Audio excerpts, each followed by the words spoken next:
Em nome do Pai, do Filho e do Espírito Santo. Amém.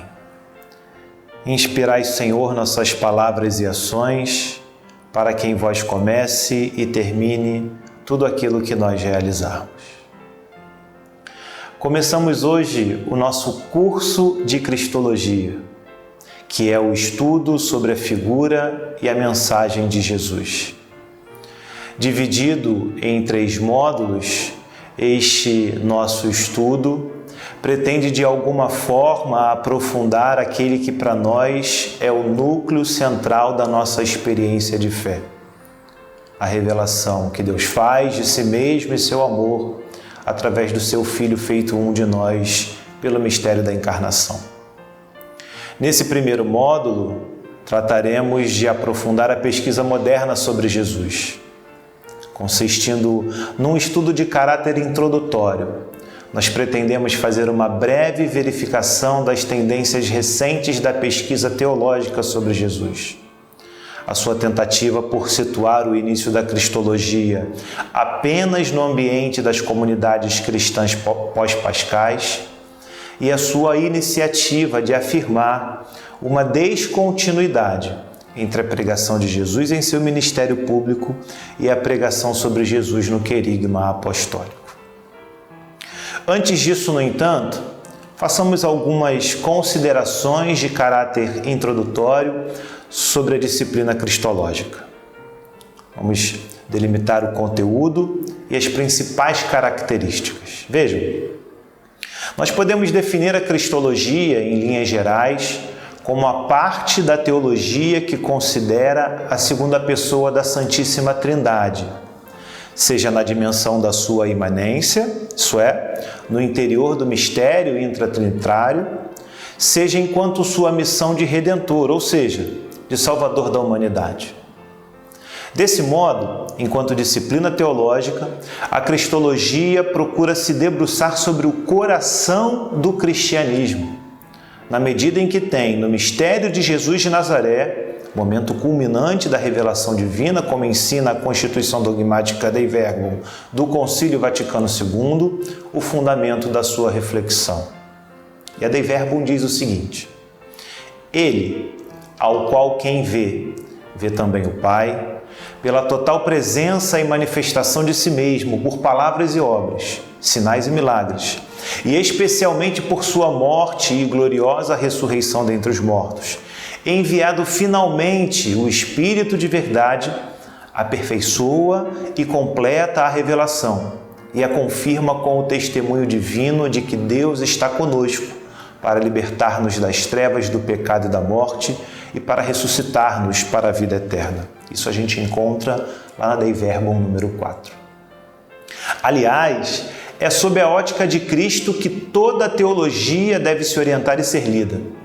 Em suma, a teologia é teocêntrica quanto ao seu próprio objeto, mas cristológica quanto ao seu método.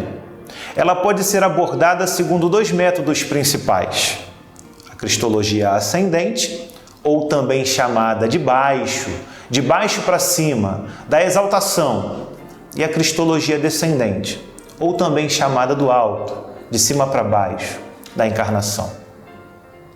A cristologia descendente parte da divindade de Jesus, no sentido de acentuar a preexistência do Verbo, o Logos divino, no seio da Trindade. A sua encarnação ao assumir a natureza humana, o seu retorno ao Pai com a sua ressurreição depois de viver como homem. É típica em João, por exemplo, e nas últimas cartas do Corpus Paulino. Nesses textos, se toma por fundamento, normalmente, os textos sapienciais do Antigo Testamento, nos quais a sabedoria vem apresentada como um ente personificado junto de Deus. Assim lemos, por exemplo, no início do Evangelho de São João, no seu prólogo, capítulo 1, versículo 1. No princípio era o Verbo, e o Verbo estava com Deus, e o Verbo era Deus. E em João 1, versículo 14, e o Verbo se fez carne e habitou entre nós, e nós vimos a sua glória, glória que ele tem de junto do Pai. Para citar um texto do Corpus Paulino, por exemplo, Efésios 1, 3, 4, Bendito seja o Deus e Pai de nosso Senhor Jesus Cristo. Nele nos escolheu antes da fundação do mundo para sermos santos e irrepreensíveis. Já a cristologia ascendente parte do Jesus humano para, a partir das suas atividades humanas, revelar a sua pessoa divina. É típica dos primeiros capítulos dos Atos dos Apóstolos, nos Evangelhos sinóticos e em algumas outras passagens neotestamentárias em que ele vem apresentado como profeta, servo obediente de Adonai, servo que se submeteu à morte e foi manifestado como Senhor, ressuscitado por Deus. Essa modalidade cristológica, digamos assim, considera a história concreta de Jesus enquanto ponto de partida de onde emerge a concepção de sua divindade, sem que esta venha pressuposta como dado já demonstrado. Assim lemos, por exemplo, em Atos dos Apóstolos, no capítulo 2, versículos de 22 a 24. Jesus o Nazoreu foi por Deus aprovado diante de vós. Este homem, vós o matastes, crucificando-o pela mão dos ímpios, mas Deus o ressuscitou. Abordagens diferentes, é verdade, mas nem por isso são consideradas numa ótica de oposição e exclusão. Inclusive, como afirma, por exemplo, o teólogo Jean Galot, a cristologia ascendente tem que ser completada com a cristologia descendente. Em síntese, se pode dizer que na ciência cristológica o dado objetivo é fornecido pela cristologia de baixo, de modo que a especulação racional, partindo do Jesus histórico, conduza o teólogo à afirmação de que ele é o Filho de Deus encarnado. Feitas essas considerações introdutórias, fazemos aqui uma pausa.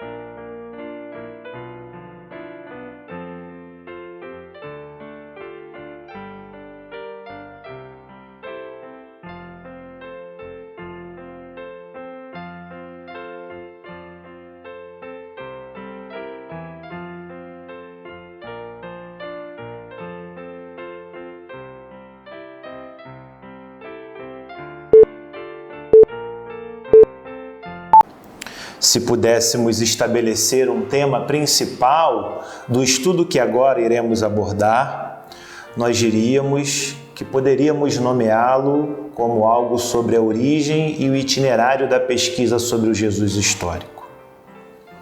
Uma realidade é fato.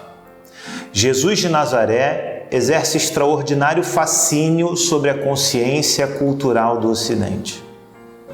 Definitivamente, sua figura, sua história e sua mensagem jamais ficaram restritas apenas à esfera da religiosidade. Ainda que de modo complexo e fragmentado, e muitas vezes mesmo que sem a exigência do assentimento da fé, múltiplas, inúmeras são as referências à história de sua atuação e à influência da interpretação de sua mensagem sobre os modelos de organização do mundo e nos mais diferentes segmentos sociais. Naquilo que constitui o seu elemento essencial, a fé cristã sempre se ocupou da figura de Jesus de Nazaré, isso é evidente. Entretanto, apenas mais recentemente, quando se iniciou um significativo movimento de produção e publicação de diversas reconstruções sobre ele, é que a pesquisa do Jesus histórico se moveu para o eixo central da teologia. Percebam, os estágios mais embrionários da pesquisa sobre a figura histórica de Jesus, de certo modo, podem ser rastreados na Europa, por volta do final do século XVI. Ali nós encontramos em diversos momentos, e especialmente no surgimento das questões trazidas pelos grandes movimentos humanistas, o Renascimento, a Reforma Protestante, uma série de questões colocadas e que de alguma forma se contrapunham àquela concepção hegemônica até então do dogma católico. A gente percebe então que a partir da modernidade, do surgimento da modernidade e dos grandes movimentos humanistas desta época, vão surgindo também inúmeras questões que se chocam com a compreensão do dogma católico que até então era difundido, crido, vivido, celebrado.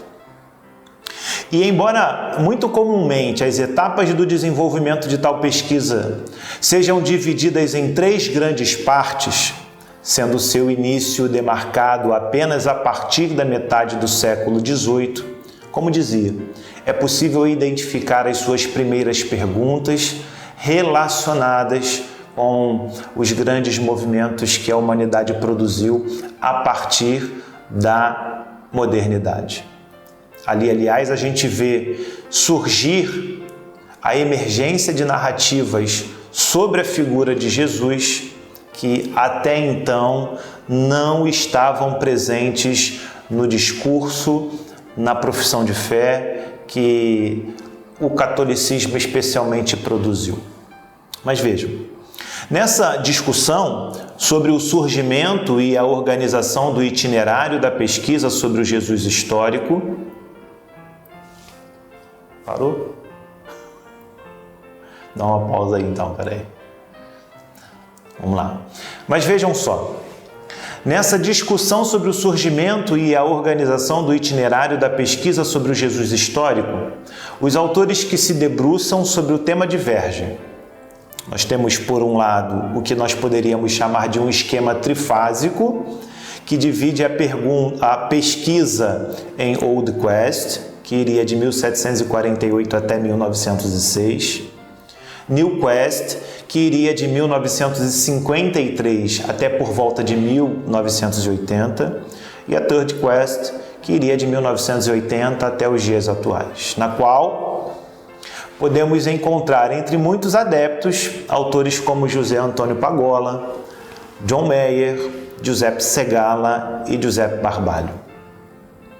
Por outro lado, temos autores que seguem um modelo diferente de estruturação dessa pesquisa sobre Jesus.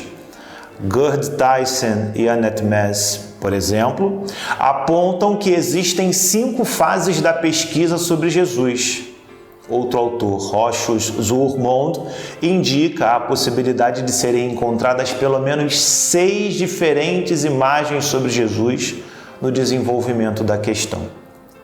Para um outro autor, Mauro Pesce, a divisão da história da pesquisa sobre Jesus em Old, New e Third Quest não corresponde a uma correta análise histórica, porque, em primeiro lugar, se limitaria às faculdades teológicas alemãs e, além disso, sobretudo, a uma parte nem sequer predominante do mundo anglo-saxão. De qualquer maneira, e aí independente do modo como se queira ver estruturada a história da pesquisa moderna sobre Jesus, esse deve ser considerado um problema que entrou na modernidade através do ingresso da crítica histórica no estudo dos evangelhos.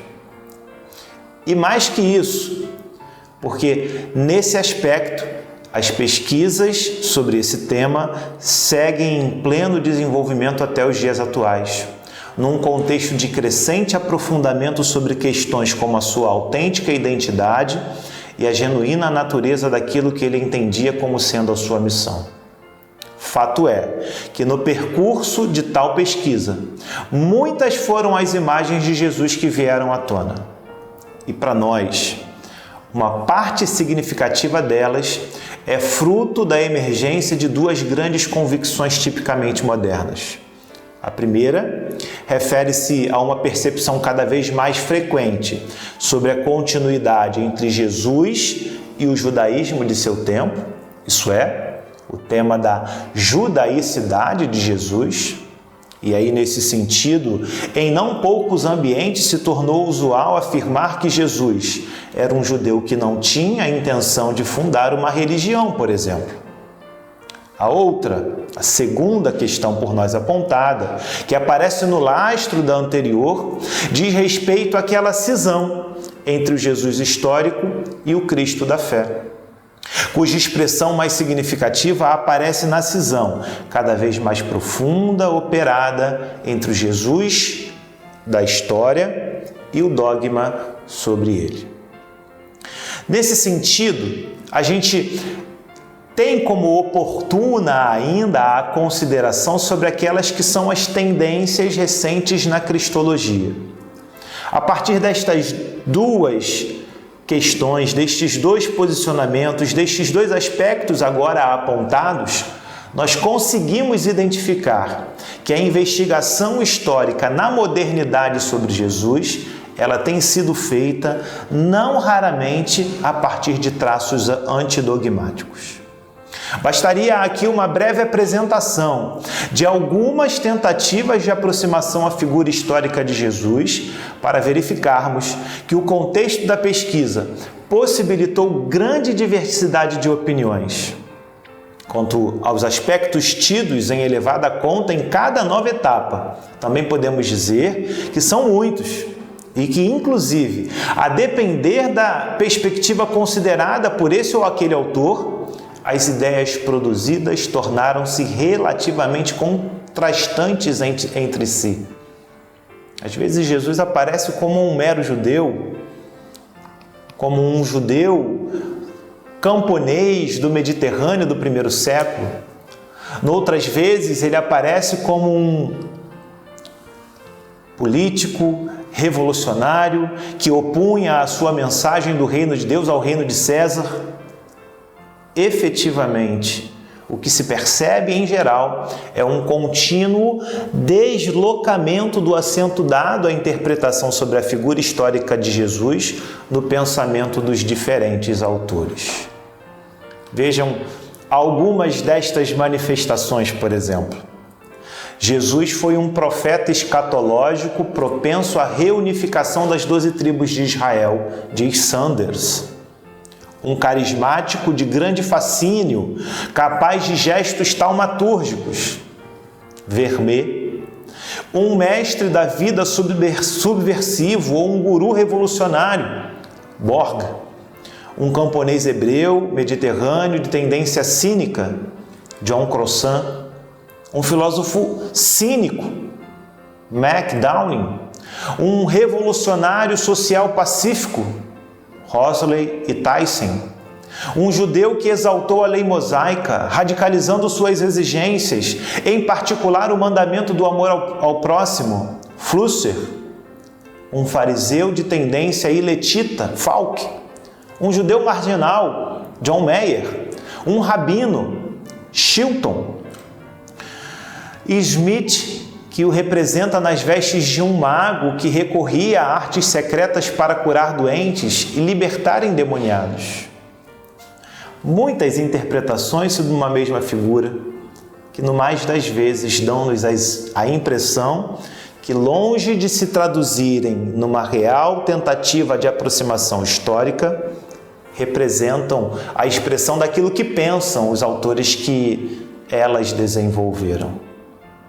A gente, assim, nesse sentido, percebe que a imagem sobre Jesus que dominou a teologia, desde o século XVIII até as primeiras décadas do século XIX, foi, sobretudo, a de um exemplo inspirador para os ideais liberais daquela época, que se harmonizava com uma religiosidade muito pessoal, fruto de uma longa tradição que remonta a Lutero. Esse período, aliás, ficou caracterizado pela publicação de muitas vidas de Jesus, como aquela produzida por Strauss, escrita em 1835 e que constitui o primeiro exemplo deste gênero e o mais famoso. Mas também temos a de Ernest Renan, publicada a partir de 1863, e que se tornou um dos livros mais populares do século XIX e foi traduzida para muitas línguas. Nesse primeiro momento, tem-se então em elevada conta os aspectos moral e sapiencial em detrimento do elemento escatológico, com o reino de Deus sendo interpretado como uma realidade meramente interior. Ainda nesse período, tornou-se também muito comum a consideração de que Jesus prega uma religião interior do amor a Deus e ao próximo. Traduzido por o reino de Deus está dentro de vós, em vez de no meio de vós. Uma religião espiritual, no qual Deus é Pai e os homens irmãos, em oposição à religião judaica exterior e cultural. Notem que essa maneira de interpretar, tipicamente protestante, tipicamente liberal, vai na contramão do modo como nós compreendemos o que de fato é a igreja por exemplo, uma realidade espiritual, uma realidade invisível, uma realidade interior, evidentemente, mas não só, porque exige e tem implicado uma dimensão concreta, histórica, visível, hierárquica, inclusive. Passado esse momento inicial, se começou a interpretar a figura e a mensagem de Jesus, tendo como horizonte uma perspectiva futura da escatologia, que tendia a se apresentar como alternativa à concepção liberal. Esse novo modelo interpretativo sobre Jesus e, consequentemente, sobre a sua pregação do reino de Deus, tem o mérito de considerá-lo a partir de seu tempo e ambiente. Ela começa, talvez, ali com Samuel Reimarus, e ainda mais com Albert Schweitzer, que publica um livro em 1906, dando assim novos e importantes contornos para a pesquisa sobre os Jesus históricos. Caracterizada por um cientificismo do tipo positivista, fez a separação entre o Jesus histórico e o Cristo da fé, ao ponto de ter que assumir a impossibilidade de recuperar o personagem histórico que procurava. Diversos são os autores que podem ser destacados nesse período. Adolf von Harnack, Johannes Wyss, Albert Schweitzer, Alfred Loisy, que constituem significativos expositores da mensalidade dessa época. Entretanto, se por um lado ela proporcionou maior consciência do impacto social sobre a missão e a mensagem de Jesus, aspectos que haviam sido ignorados na etapa anterior, no modelo liberal, por outro, deixa ainda de lado sua experiência religiosa, manifestada em sua singular relação com Deus. De qualquer modo, desde então, Jesus deixa de ser considerado apenas como portador de uma mensagem que visava uma instituição moral interior e começa a ser interpretado segundo novas pistas e referenciais da escatologia e da apocalíptica que influenciaram as ideias do Novo Testamento. A consideração desse fator nessa época ajuda a compreender porque, muito comumente, os desenvolvimentos posteriores tomam como ponto de partida o caminho traçado pelos autores dessa época, seja no mesmo sentido, seja naquele exatamente oposto. Um novo momento da pesquisa é comumente associado aos trabalhos de Käsemann, que era um teólogo luterano, discípulo de Rudolf Bultmann. Nessa fase, em geral, há uma tendência a se afirmar que, inicialmente, sob a influência da teologia de Bultmann, a pesquisa ficou marcada por uma preferência da mensagem sobre Jesus. Isso é o querigma, na comparação com a importância da questão histórica, sendo essa uma das suas características principais, ao passo que, posteriormente, Jesus mesmo é apresentado como fundamento do querigma. Aqui talvez seja importante a gente esclarecer que o querigma, nessa etapa da pesquisa sobre Jesus, ficou compreendido como a interpretação feita sobre a mensagem de Jesus, elemento importante pressuposto fundamental do Novo Testamento, mas que pouco diria sobre a história, uma vez que, segundo a hermenêutica de Bultmann, nós não podemos saber nada da vida e da personalidade de Jesus. Haveria, assim, por um lado, uma descontinuidade na pregação apostólica, um afastamento da real pregação de Jesus, de um modo tal que o Jesus histórico não pertenceria à teologia do Novo Testamento. Segala, por exemplo, descreve a evolução e o desenvolvimento desta etapa na pesquisa sobre Jesus da seguinte forma. Bultmann, aqui abro aspas para Segala, que pretendia desmistificar o Novo Testamento, acaba por reduzir Jesus a um mito, contra a descontinuidade entre o querigma e o Jesus histórico. Käsemann, por sua vez, sustentava a continuidade do Evangelho na descontinuidade dos tempos e a variação do querigma. Para Bultmann, em primeiro lugar, Jesus deve ser compreendido apenas como um mestre judeu e que, inserido no contexto das esperanças de seu povo, surge como um profeta escatológico. Abro agora aspas para Bultmann.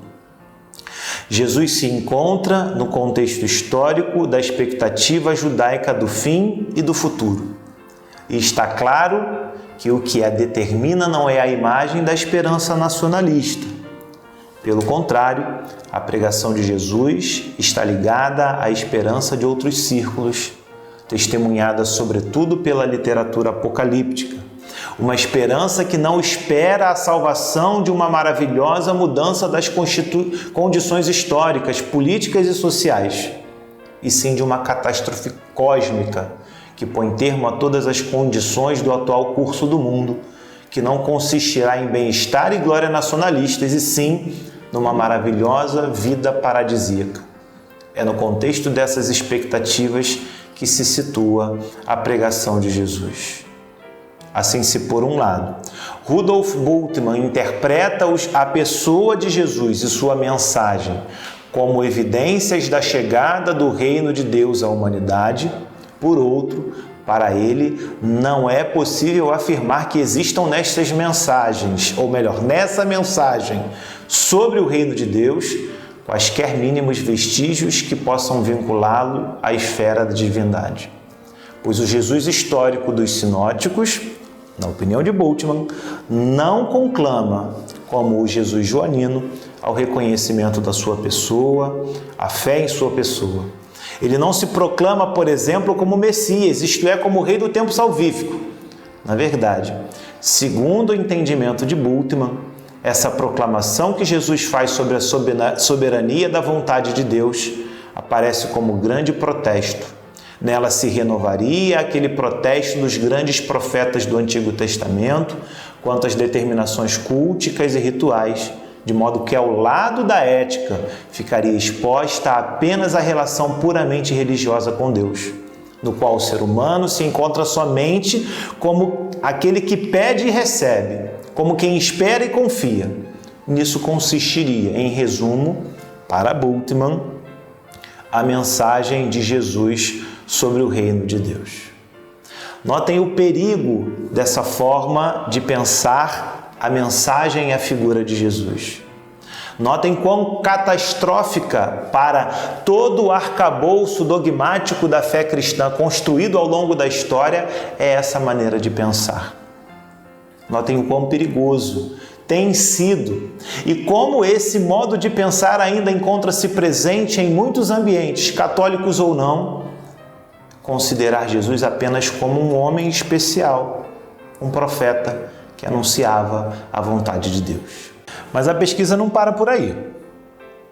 Influenciada pela publicação dos manuscritos do Mar Morto e depois pela criação de organizações profissionais de pesquisa, como a Historical Jesus Section, dentro da Society of Biblical Literature, o Jesus Seminar, o Contest Group e o projeto internacional Q, a pesquisa sobre Jesus passou a se mostrar mais preocupada em ver Jesus sob o prisma do judaísmo de sua época, em seu contexto social, político e econômico. Em geral, as características que assumem significativa relevância nos estudos produzidos nessa etapa podem ser descritos dessa maneira. Por um lado, o interesse histórico-social substitui o teológico. A inserção de Jesus no judaísmo substitui o interesse de separar o dele. A abertura a fontes não canônicas, em parte heréticas, por exemplo, os textos apócrifos, substitui a preferência por fontes canônicas. Por outro, os dados produzidos neste novo panorama ajudam a corroborar a ideia, anteriormente questionada, de uma grande continuidade, e também no âmbito teológico, entre Jesus e o Cristo querigmático. Como já foi indicado, numerosa é a quantidade dos autores que se debruçam sobre a questão do Jesus histórico.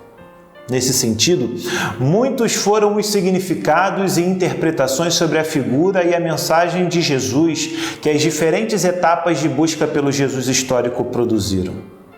Pelo menos desde o advento da pesquisa histórico-crítica, como nós vimos, se tornou comum observar que o modo como Jesus foi compreendido vai desde a sua interpretação, como um sujeito moralmente bastante evoluído, cuja mensagem era fruto da mansidão religiosa do mestre Nazareno, lá na época liberal, no início do século XVIII, até como uma figura paradigmática que tem em seu ensinamento o símbolo da luta pela queda dos poderes opressores constituídos, numa lógica político-revolucionária, sem que nessas condições estejam implicadas quaisquer referências a uma suposta identidade divina que consiste num fato fundamental para a fé cristã.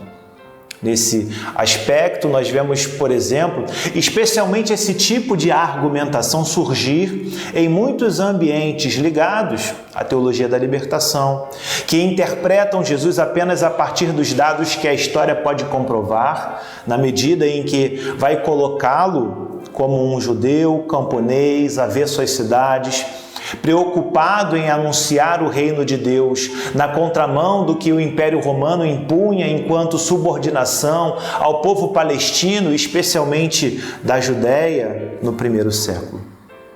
Na verdade, ao longo da história da pesquisa, o que nós verificamos é, como dissemos no início, uma firme presença de traços antidogmáticos na investigação histórica sobre Jesus. Aqui, nós concluímos, de alguma forma, o estudo proposto nesse primeiro módulo. Nossa ideia, como indiquei no início, era a de, inicialmente, traçarmos um desenvolvimento histórico da pesquisa sobre Jesus. E o que nós, como há pouco indicamos, conseguimos perceber é que, embora a pesquisa procurasse tratar de alguém que, enquanto figura e personagem, é o elemento central do cristianismo, há uma tendência em fazer esse percurso desconsiderando qualquer elemento importante para a fé. A gente vai seguir adiante, vamos procurar compreender melhor como Jesus deve então ser interpretado de maneira correta, agora, evidentemente, numa perspectiva cristológica, considerando-o a partir daquilo que ele mesmo demonstrou de si, que os apóstolos receberam e desenvolveram até desembocar no dogma cristológico, tal como nós o recebemos da Igreja em sua tradição.